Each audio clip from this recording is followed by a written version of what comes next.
Hello everyone, my name is Givimo Maguju and welcome back to yet another segment of the course where we are looking at the balance sheet, how you can project the balance sheet. So without wasting time, let's dive right into it. So a company's balance sheet shows its net worth. So it shows its assets, its liabilities. Okay, so the assets are what a business owns and the liabilities are what it owes. Okay, so that's what we are going to look at here. So we are going to project the balance sheet using the cash flow statement. Okay, so what we are going to do is, the method is, we go to the cash flow statement, we look for a line item in the cash flow statement that affects a balance sheet item, a balance sheet line item. Okay, and then we determine which direction in which that cash flow line item is driving the balance sheet line item to. Okay, so without wasting time, let's just get to it. So here what I will do is I will select the balance for property, plant, equipment for 2023, and I'll say minus. Okay, so what I want to do is, for the property, plant, and equipment, I want to subtract depreciation and I want to add additions, which are the purchase of property, plant, and equipment for expansion and for maintaining operations. Okay, and also I want to less some asset disposals. Okay, so I'll go to the cash flow statement, and then here I'll look for depreciation, then minus. I'll go to the investing activities section, I'll say minus this, and I'll say minus this, and I'll say minus proceeds on disposal. Okay, and then I'll press enter, just like that, and then I'll copy that to the right. Now I also go to the cash flow statement and to look for an item that affects the intangible assets. So here we've got only amortization of intangible assets. I think that's the only element that affects intangible assets, right?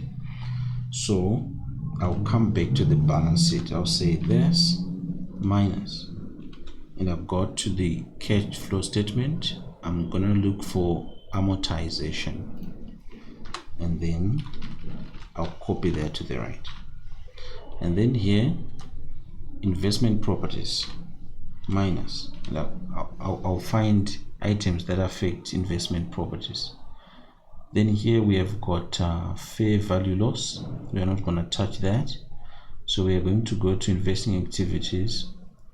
We look for investment properties, so here it is, investment properties. What else that is to do with investment properties? I think that's all, and then we copy to the right, and then investment in associates.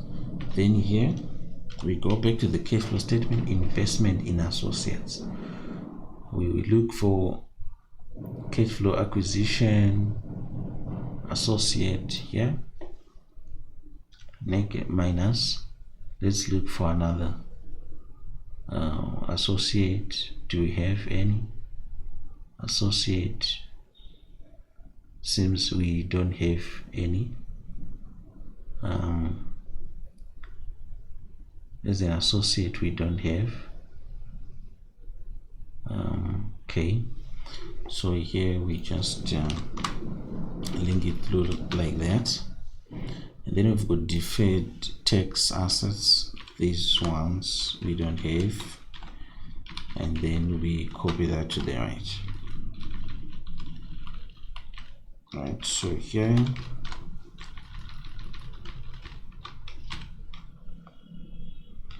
control home. So let me just add a top border here, a double border here. Right, So here we've got financial assets. So here we say negative. Then we saw financial assets under investing activities. So we've got investment in financial assets. So we've got disposal minus investment in financial assets as well. What else do we have there? What else do we have? So for now, I think we don't have. What else? Then I think we could also include subsidiaries. Okay, so let me just repeat that again. So investment in financial assets. So let's start with disposal of subsidiary. So let me just say negative. We should have and say 38 and then 39 and 40 and this and this. So I think that ends it, and then we copy that to the right. Then inventory, we say this minus, we go to inventory and then we choose inventories and then we copy that to the right, and then we go to trade and receivables. So we say minus and then we say we go to cash flow.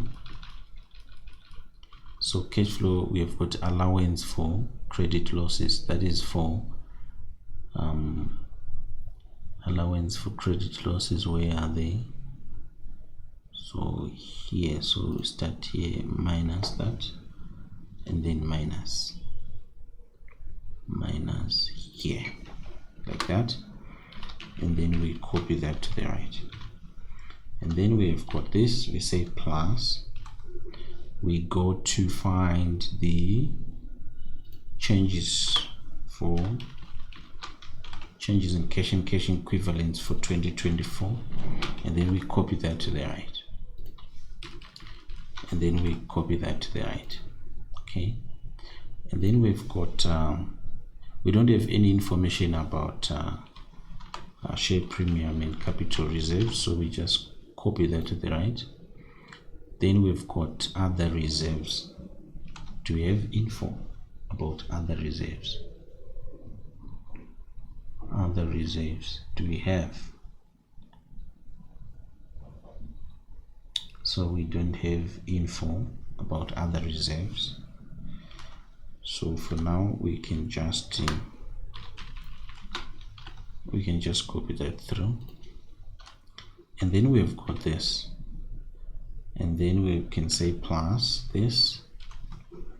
So we say distributable reserves, so we say plus this, plus this, plus this, plus this, plus this, plus this, plus this, then we say plus this, plus this, then loss, plus this, plus this, then plus this, plus this, and what else? Plus this,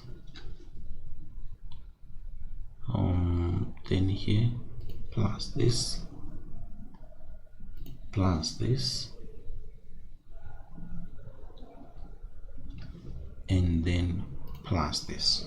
Okay, so this is what we have under distributable reserves, and then we've got here it's saying purchase of non-controlling interest. I think we have taken care of that already, so we are saying that we just copy that to the right. Okay, and then we copy that. So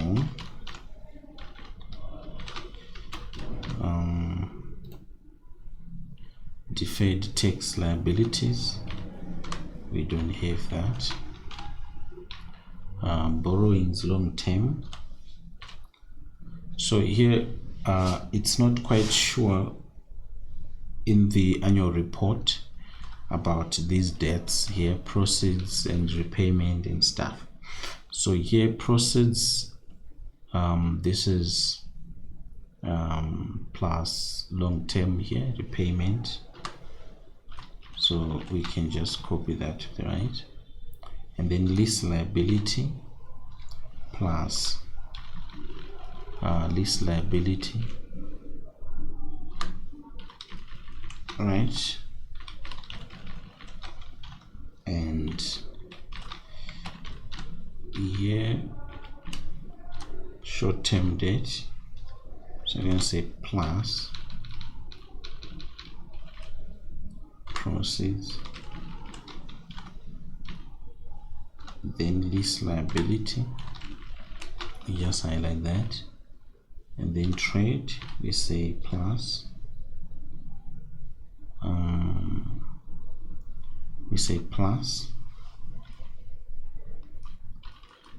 so we say trade payables, we say plus this, and then here we say plus. So I think we made an error. So here we are saying income, then here we say plus this, plus what's that, plus plus this as well. Okay, so there's an error we made, right? So let me just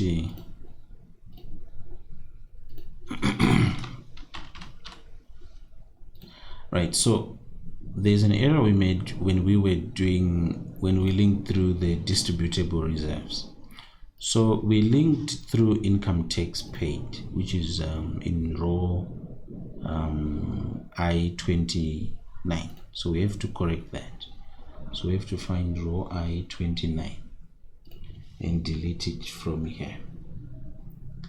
I-29.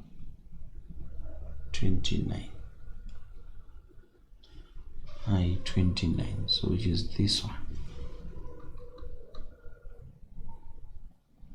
It is I-29. Perfect. Right, so I think like that, that's correct. Right, so now we can copy that to the right. Okay, and we can also copy that to the right. Okay, so as we're saying, our balance sheet is balanced with this figure here. So balance sheet is balanced with that figure. So let's just put a double borderline there. Okay, so basically this is how you come up with a balance sheet using this formula. So you just find a line item in the cash flow statement that is affecting a balance sheet item, and then all you need to do is you have to figure out which direction is that item driving the balance sheet item, right? Too. So I think that's it for the balance sheet. So next up we're going to build the debt schedule so that we can complete our financial model and proceed to valuation. So see you in the next section.